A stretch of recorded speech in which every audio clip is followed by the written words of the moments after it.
এখনকার মিডিয়াগুলো যা তা হয়ে গেছে। একটা খবর যখন পরিবেশন করে সেটা এখন আর ভেরিফিকেশন করে না।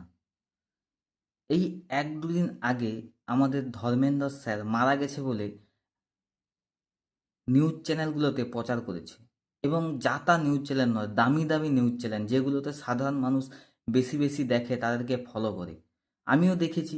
এবার দেখি আমি তার বন্ধু বান্ধবকে বলে দিয়েছি যে ধর্মেন্দ্র স্যার মারা গেছে, আহ, এই এরকম ব্যাপার হয়েছে। তার কিছুক্ষণ পর দেখি ধর্মেন্দ্র স্যার জীবিত আছে। তার মানে কি, নিউজ চ্যানেলগুলো একটা খবর যখন দিচ্ছে সেটা ভেরিফিকেশন না করে এই ফেসবুকের মতো প্ল্যাটফর্মে ছেড়ে দিচ্ছে। তার ফলে সাধারণ মানুষ খবরটা সঠিক পাচ্ছে না ভুল পাচ্ছে সেটা বুঝতেই পারছে না।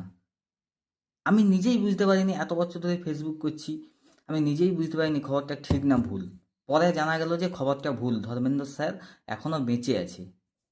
কি বলবো, এখনকার মিডিয়াগুলোকে আর কাউকে বিশ্বাস করার এখন কোনো মিডিয়াকে আর বিশ্বাস করা যাবে না, কোনো খবরকে আর যেই খবর দেখায় সেগুলো তো বিশ্বাস করাই যাবে না।